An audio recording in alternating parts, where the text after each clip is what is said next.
بھائی متوجہ، بس فرق سمجھا رہا ہوں قسم خدا کی، آ رہا ہوں مولا متقیان کی بارگاہ میں سلام کرنے کے لیے. دوسری کتابیں الگ ہیں لیکن اللہ کا قرآن الگ ہے. اس کی ایک آیت میں شک کرنے کے لیے پہلی شرط یہ ہے کہ انسان کو کافر ہونا پڑتا ہے. اس کی ایک آیت میں شک کرنے کے لیے پہلی شرط یہ ہے کہ انسان کو کافر ہونا پڑتا ہے. انسان کو کافر ہونا پڑتا ہے. بھائی فرق کیا ہے کہ ساری کتابیں اگر ملائیں تو قرآن کے ایک جملے کا برابری نہیں. وجہ سن لیجئے، وجہ یہ ہے کہ سورہ مبارک نساء میں اللہ نے 5ویں پارے میں فرمایا، آیت نمبر 82، افلا یتدبرون القرآن، یہ لوگ قرآن میں غور و فکر کیوں نہیں کرتے؟ وَلَوْ كَانَ مِنْ عِنْدِ غَيْرِ اللَّهِ لَوَجَدُوا فِيهِ اخْتِلَافًا كَثِيرًا، کہ یہ قرآن میں غور و فکر کیوں نہیں کرتے؟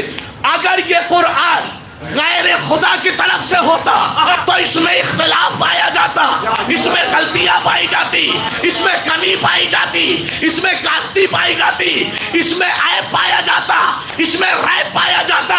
تو اللہ نے بتایا کہ جسے اللہ نے بنایا ہوگا نہ اس میں ریب ہوگا نہ اس میں عیب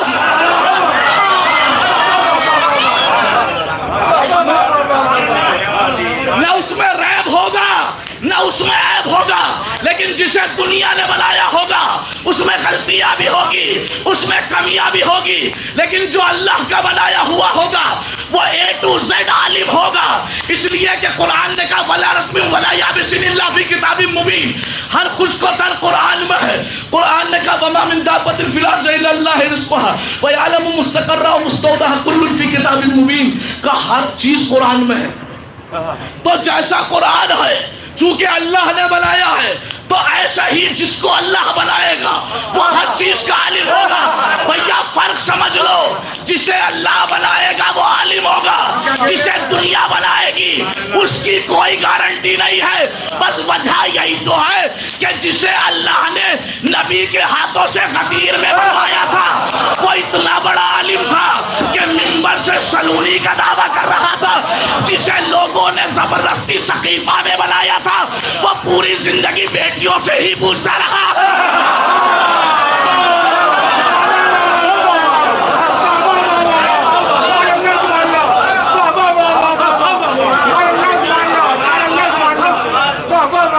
پوری زندگی تو سوال کیا جو خاموش بیٹھے قسم بخدا خاموشی کا روزہ توڑیے گا.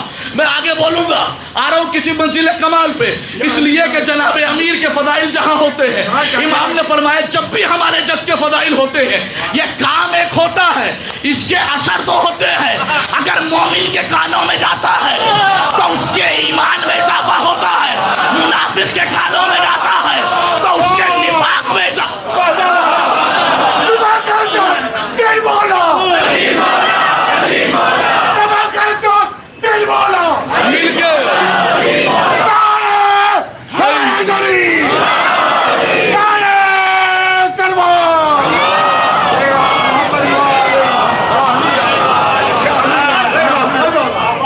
یہ جو نعرہ یہاں لگایا جا رہا ہے یہ نعرہ صرف نعرہ نہیں ہے.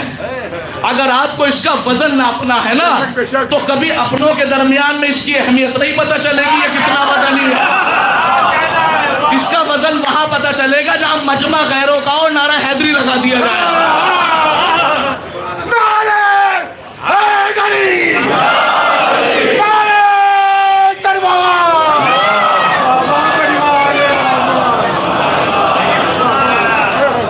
تاریخ میں بہت بڑی شخصیت گزری ہے محمد اسماعیل دیوبندی نعرہ حیدری کے حوالے سے. اور دیکھیے جس چیز کا لہو جوش مارے گا وہ انشاءاللہ اس بات کی تائید کرے گا، اور بزرگان میری اس بات کی تائید کریں گے کہ ایک شخصیت ہے محمد اسماعیل دیوبندی. پہلے دوسرے مذہب سے تھے لیکن ایک وقت ویسا آیا کہ حضرت زہرا کی وجہ سے شیعہ ہو گئے. اب جیسے ہی شیعہ ہوئے بیچارے گھر میں آئے تو بیوی پوچھے شیعہ کیوں ہوئے، باہر نکلے پڑوسی پوچھے شیعہ کیوں ہوئے، مسجد میں جائیں نمازی پوچھے شیعہ کیوں ہوئے. کیوں؟ اس لیے کہ لفظ شیعہ ہر کسی کو ہضم نہیں ہوتا.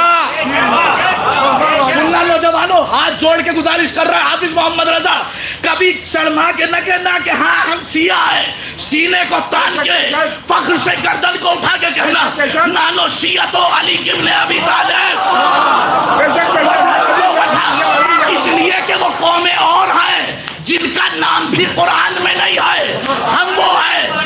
23واں پارہ سورہ صافات آیت نمبر 83 بسم اللہ الرحمن الرحیم ارشاد ہوا وَإِنَّهُ مِن شِيَعَتِهِ لَإِبْرَاہِیم ابراہیم جیسا نبی شیعہ تھے.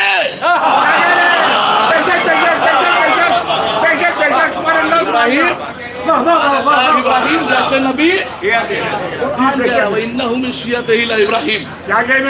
کہنے لگے کب تک سب کو الگ الگ بتاؤں میں شیعہ کیوں ہوا؟ ایسا کرو سب کے سب مسجد میں آ جاؤ میں بتاؤں گا میں شیعہ کیوں ہوا. اگلا دن ہوا مسجد بھری ہوئی تھی لوگوں سے، لیکن یاد رکھیے مجمع غیروں کا تھا. نعرے کی اہمیت بتا رہا ہوں. انہوں نے صفوں کو چیرا، منبر پہ آئے، آنے کے بعد اللہ کی حمد کی، رسول کے فضائل پڑھے اور کہنے لگے سنو میں شیعہ کیوں ہوا؟ اس لیے کہ میں اس علی کو ماننے لگا ہوں جو علی میری نظر میں عین اللہ بھی ہے، وجہ اللہ بھی ہے، لسان اللہ بھی ہے، عزم اللہ بھی ہے، جب اللہ بھی ہے. یہاں علی کے فضائل پڑھے گئے.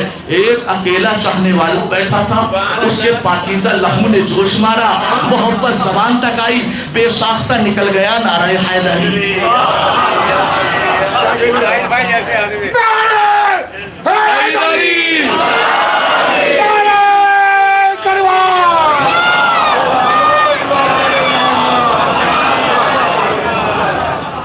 بے ساختہ نکلا نعرہ حیدری. اب جیسے ہی نعرہ حیدری لگا تو میں نے بتایا امام نے فرمایا یہ کام ایک ہے، اثر دو ہیں. تو یہ پہلا اثر میں نے دکھایا. دوسرا اثر جیسے منافق کے کان میں گیا اس کے سینے میں جلن ہوئی، بغض زبان تک آیا، کہنے لگا یہ تمہارا امام باڑہ نہیں ہے، یہ تمہارا حسینیہ نہیں ہے، یہ تمہارا عاشور خانہ نہیں ہے، یہ اللہ کی مسجد ہے. تم نے علی کا نعرہ لگا کے مسجد کو نجس کر دیا. کس کے سامنے کہا؟ اس کے سامنے جو تازہ تازہ شیعہ ہوا ہے، جو پہلے سے سید ہو، اس کے اندر صبر کا مادہ پایا جاتا ہے. پھر بھی تھوڑی سی شرم کر جائے گا وہ، لیکن جو واقعاً سید جو پڑھ لکھ کے شیعہ بنا ہو وہ ایسے جواب دیتا ہے کہ مد مقابل کوئی نکتہ نہیں ہے. اب جیسے ہی کہا سن، ابھی تک تو یہ بتا رہا تھا میں شیعہ کیوں ہوا، تو یہ کہہ رہا ہے کہ علی کے ذکر سے مسجد نجس ہو گئی. یہ بتا کہ تیری یہ مسجد افضل ہے یا بازار کی مسجد؟ کہ اس مسجد سے بازار کی مسجد افضل ہے؟ کہ بتا کہ بازار کی مسجد افضل ہے یا جامع مسجد؟ کہ بازار کی مسجد سے جامع مسجد افضل ہے؟ کہ بتا کہ جامع مسجد افضل ہے یا مسجد نبوی؟ کہ جامع مسجد سے مسجد نبوی افضل ہے؟ کہ بتا کہ مسجد نبوی افضل ہے یا مسجد اقصی؟ کہ مسجد نبوی سے مسجد اقصی افضل ہے؟ کہ اتنا اور بتا دے کہ مسجد اقصی افضل ہے یا خانہ کعبہ؟